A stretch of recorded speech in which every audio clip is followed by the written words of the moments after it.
got Atlantic staffers to write it for them, would that have been better? If it had been under Derek's byline, it had looked like, had not said this is sponsored by Derek the written if it had no byline? And Which is what you're doing. If it didn't say clearly that it was from the brand, that it was sponsored by that, clearly, then you're trying to trick people, and that's clearly a problem, which is... You're clearly trying to trick people. You assume I don't even have the worst sense. Or you assume... Let me just if you look at those, I mean, I just picked this out today on the blog. If you look at those 10 great things about the new PlayStation 4, right, and you look at the ones that are sponsored by Sony and the ones that's allegedly written by an editorial team, who wrote the other one? Real quick, so like I work in the tech. I run the tech section. We had a reporter at the Sony event. We wrote a straightforward article. Sorry? We had a reporter at the Sony event. We wrote a straightforward article about what was announced. And then today we wrote a second day analysis, actually kind of questioning Sony's strategy. Now the second one was written by people who work with the work with ads downstairs, who we never interact with in any editorial way. I think John and I, in fact, was unaware that there had been a Sony ad, for better or for worse, but also the author of the Sony ad was the Sony Entertainment Network. This was not tricky. No, I did not have a staffer named Sony Entertainment Network. The issue is that there is... I do think about it, the issue would have been, I think, if we run but it it under... looks very similar to an actual Buzzfeed article, right? It's, in fact, it's published in the same designed template. exactly in the same template. Exactly.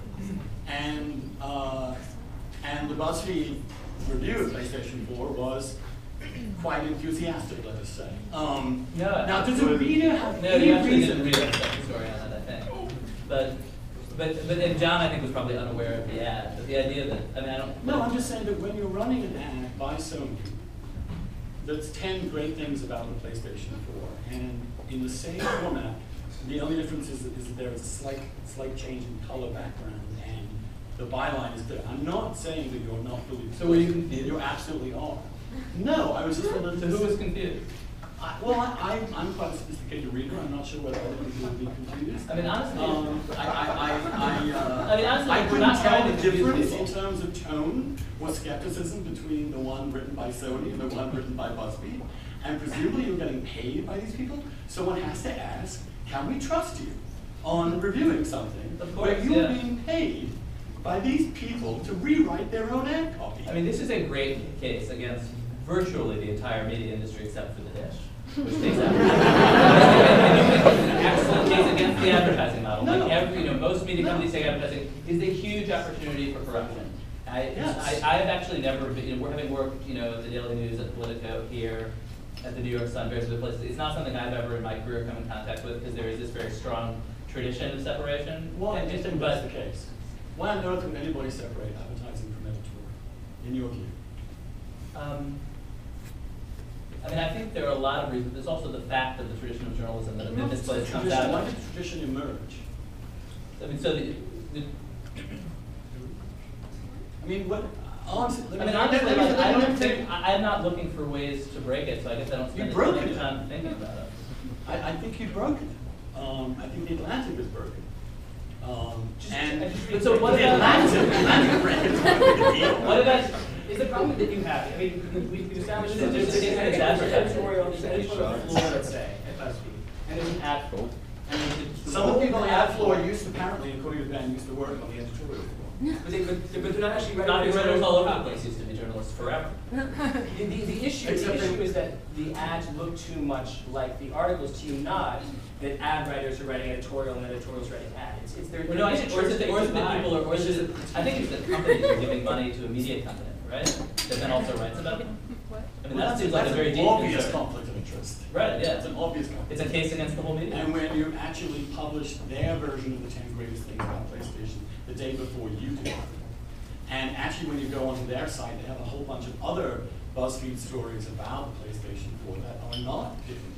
Once you enter the editorial vortex of BuzzFeed, once you get into those things where the adjacency matters, you're essentially reading a Sony propaganda sheet.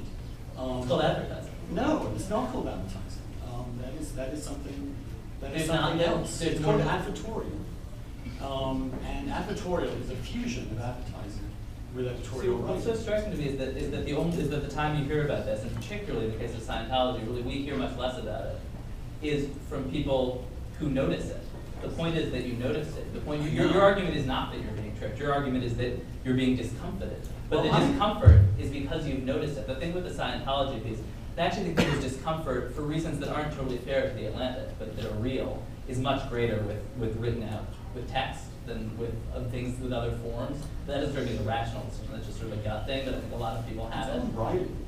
Yeah, so yes, people don't write. It used to be people clear don't like if you were writing to sell something and paid by a company to do that, or whether you were a journalist writing your own honest views about something without undue influence. That's the whole point. People who are comfortable with and familiar with the conventions of the New York Times know that that box in the bottom right-hand corner of the editorial page is a sponsored editorial because its text is slightly different. There's a line around it, and it says advertisement over the top. Yes, or something. right. Yes, exactly. We all know when we get to the kingdom of Dubai section. But the thing with the Scientology piece, I mean, the issue with the Scientology, we do not. Do we all know?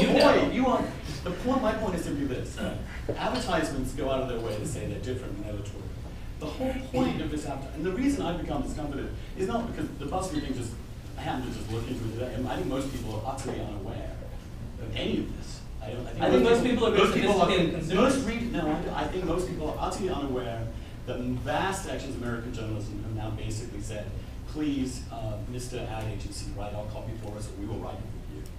And we'll call that advertising from now on, and we'll make it look as close to our regular content as anything.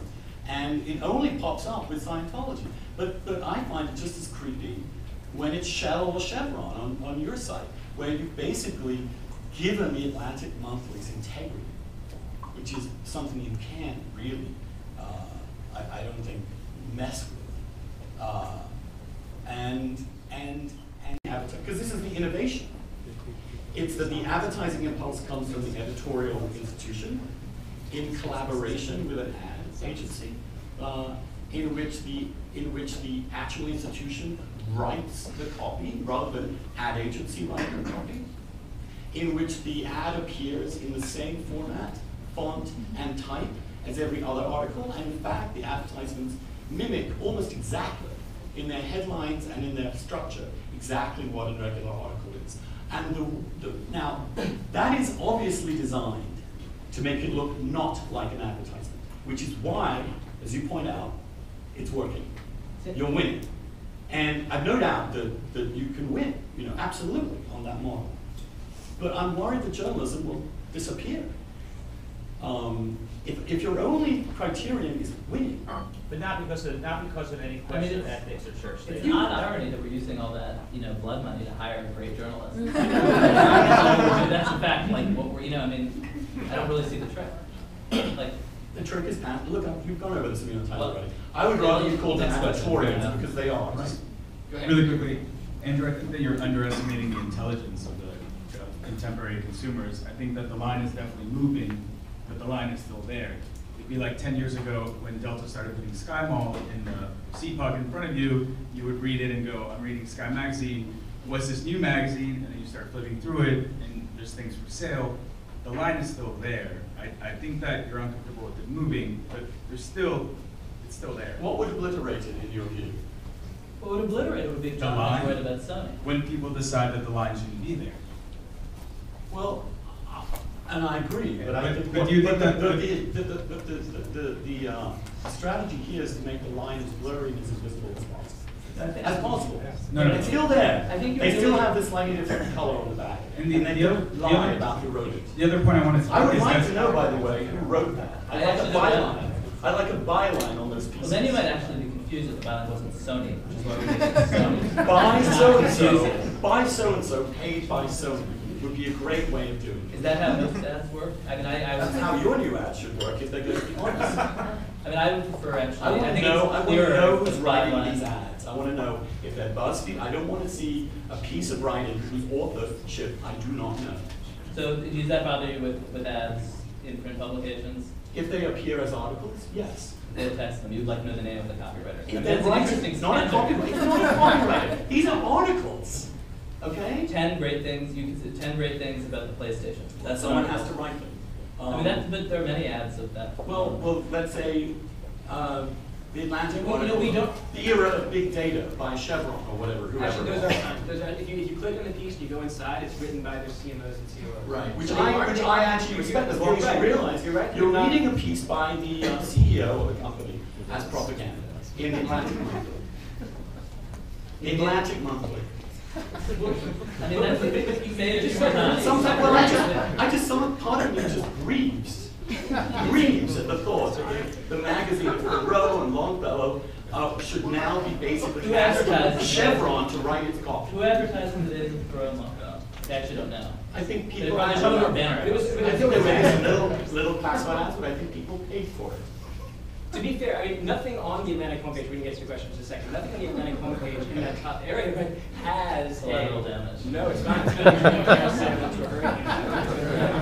I mean, to a certain extent, I feel like, you know, we have a homepage, we have little slots, those little boxes, Yeah. with headlines, and those headlines don't have bylines. And when you click on one of the headlines, it's in a slightly different hue. And it's true, sometimes the hue isn't in as deep a yellow or as deep an orange, not to like belittle your point, it's true, it can be confusing, and people have been confused. But then you click on the article and, and it says, you know, by like, you know, John Sherman and the COO at GE, and here's the SSA chair of big data, and it's, you know, often, you know, I mean, these are new conventions. On the side of the page, you have a bunch of other articles, which are also propaganda, which look like articles. These are but a slightly different twist. I mean, these are new conventions that are figuring themselves out and aren't as clear as the old conventions. But Okay, we'll I'm just clarify. saying- And conversations like this are actually genuine. Like, I agree. Like, I actually don't think arguments about the hue are trivial. Like, I do think arguments about the hue are like all these conventions. I'm a phone player. Yeah, When you write advertisements, those that aren't, look like your own I think system. they can be non-trivial questions without being like deeply corrosive to journalism. The way Sony telling John what to write at the PlayStation would be deeply corrosive to Well, journalism. yes, I do. I agree with that absolutely, and I'm not disagreeing. Okay. with now that we've made an agreement, we're going to go quickly. Oh, no. Okay. Sorry, yes. Andrew, it sounds like we're... Me, the material of the magazine, not the advertising. And it's I called just like- sponsored content for a reason, because it's designed to fuse the two. And native advertising is also a term designed specifically to obscure the reality. See, I could Which live is with a that new word. the actual magazines themselves are creating the advertisements for their clients. That's what native advertising is. See, I mean, And they may make them better. I could live with a new word because I think advertorial, like to me, what that means is like something a usually quite low quality piece of propaganda that people are tricked into reading because it looks exactly like editorial content. Like I actually think that like that's like our trick and the trick that the business side here is attempting to pull off is to produce great content people like her know our ads and like, and there are these readers. Okay, the content is ads. Is that what you're saying? Content great. So what distinguishes that content from your content? Only the label, only the clarity Only of the label. The label Yeah. right. Yeah. Well, you don't have advertisement And- at the top of it. But if they did. It would help. Anyway. Well, I also covered PlayStation last night. I feel terrible for Sony. Because none of